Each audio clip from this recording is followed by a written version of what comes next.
Hello and welcome. This is Giselle, and I am sharing more tips and information from my upcoming book, Soul Based Love Relationships. And today I'm going to share with you one of the top unrevised and ignored love challenges. There are many love challenges, but I decided to pick on seven top most ignored and unrevised challenges. This is actually to give you a different perspective about love challenges.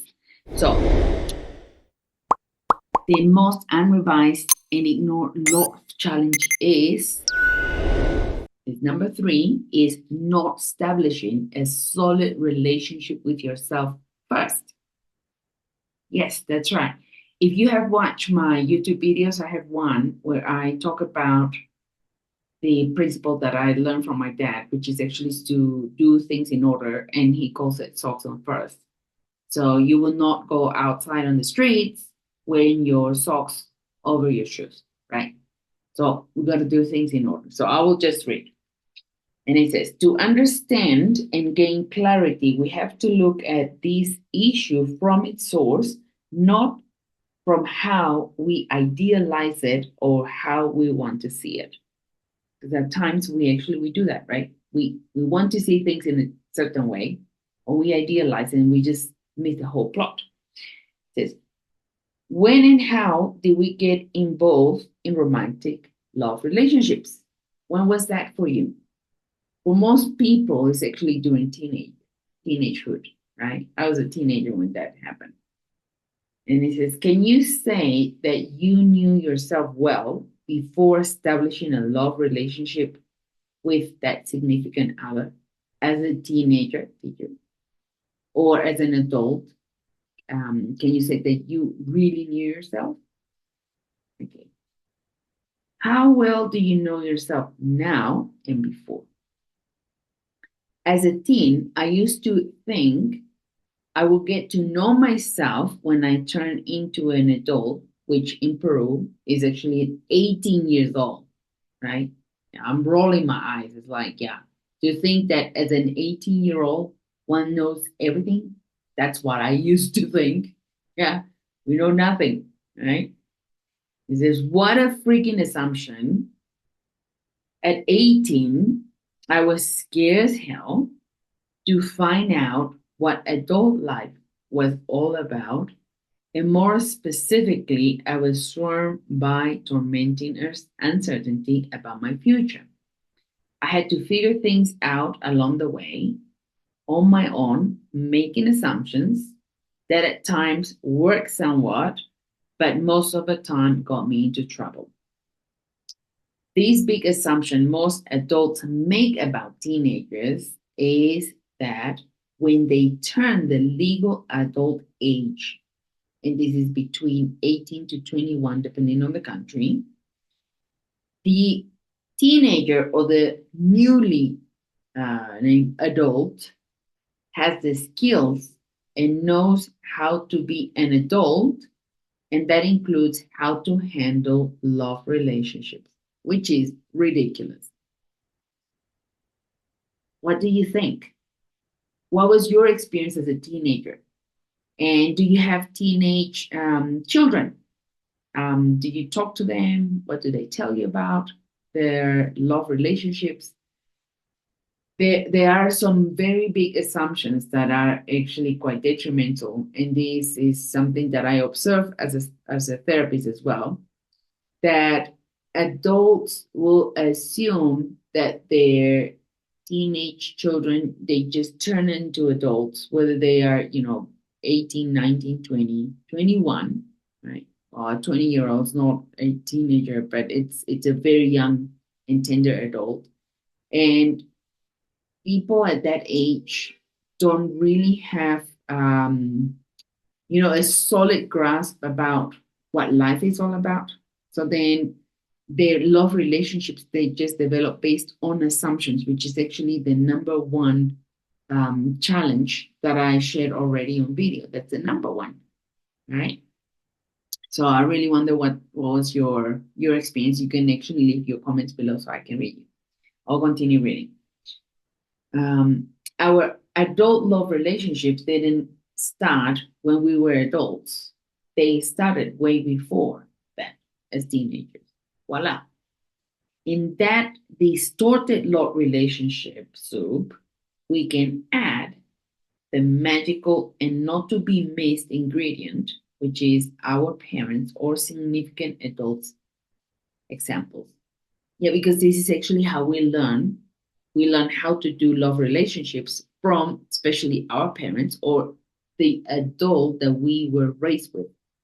And maybe some people actually don't grow up with their parents. They may grow up with the grandparents, with an aunt, with the godmother, godfather, and that's what the teenager will just have as a role model, and we just learn to do love relationships the same way. And the question is, how long did it take for you to say, I finally know myself? Do you know yourself? Are you still in the process? Good. Yeah. It says, it took me decades. And even to this day, I continue discovering a more profound truth among the many layers that make me as a human being. Actually, more accurately, as a source being in human form. Because that's what we are. We are source being in human form. Or you can call it divine, whatever you want to call it. Okay? It says, since we are playing in this game called life, my take is that until we leave the physical body, we continue to discover more and more about ourselves. And love relationships are a perfect scenario to do so. Yes, actually, in this book, I explain about what love relationships are and can be when they are based on soul versus doing love relationships from ego. Very different scenarios. Because when do we start knowing ourselves? What is the ideal age to say that you know yourself?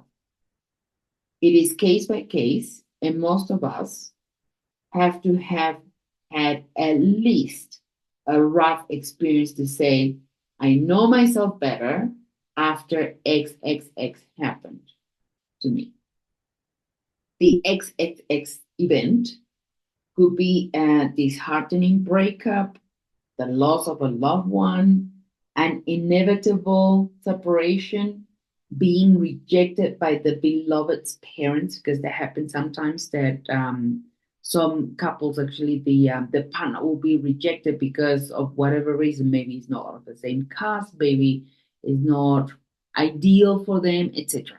For whatever reason, gets rejected. Da, da, da, da. And he says, or the bursting of a bubble of illusion that made the person see the other for what they really are. Because that actually happens sometimes, right? That sometimes, unless you really get to know a person, then sometimes, that bubble of illusion that we put on colored glasses and we see the other person through these colored glasses that we don't really get to see who the person really is, right? So that bubble just bursts. And it says, for some, it may be realizing that their beloved was cheating on her or him, and that their committed partner came out of a closet and chose to be with someone of the same sex. That also can happen, right? Or maybe he said to her for the third time, I want to get divorced to be with you. She actually assumed that's what he meant, right? And still, he never gathered the courage to quit a dissatisfying marriage. Instead, he chose to be comfortable in the uncomfortable. That also happens to people, right? That they know that a situation, not just necessarily, for example, marriage or any kind of love relationships, sometimes the situation just becomes unbearable. The person is not happy in that situation, but because of fear or whatever reason, the person just chooses just to stay in the known painful situation. That's actually quite sad, right? Okay. Betraying his freedom to experience love and happiness through his children and business. That actually sometimes people do. There are many reasons why what has been yours and your why is it still current for you. Not knowing ourselves can lead us to create loving relationships based on pure assumptions, unfulfilled expectations, and unchecked hidden desires or ideals. Or we base our love relationships on beliefs, and mind you, that believing is not knowing. Here we go again. Funding love relationships on pure smoke that eventually dissipates to reveal a reality we may not like or you may not like. And this smoke we do not like takes us to is the next unrevised challenge, which is how ego influences love relationships. So stay tuned for the next video because you will learn about that. Just so you know, I have actually been on this area of personal development, spiritual development. As a therapist, I have been helping a lot of people for more than 20 years doing physical therapy. And then it's 20 years actually since I started doing therapy at a very deep level to take care of the mental, emotional aspect of a person and also the energetic and spiritual part. And one thing that I can tell you is that what I have found as very common, but actually most people are not aware, is how their ego actually interferes with their relationships. And that is what I'm going to share with you on the next video. So I really look forward to seeing you there. And just so you know, I am actually on a challenge to upload 100 YouTube videos before my book is published and launched in Singapore on 25th of March 2025. So I'm really very happy about this because this is an intention that I had for a very long time. So now it's a reality. So I'm actually going through the steps to make this book be in your hands next year. And meanwhile, just be sharing like this on YouTube, on Facebook. So on Facebook also we have a fan page. And please help me by liking this video, leave your comment, and share this video because you never know when or who may actually need this information. So really, thank you very much, and I will see you soon again. Thank you. Ciao, ciao.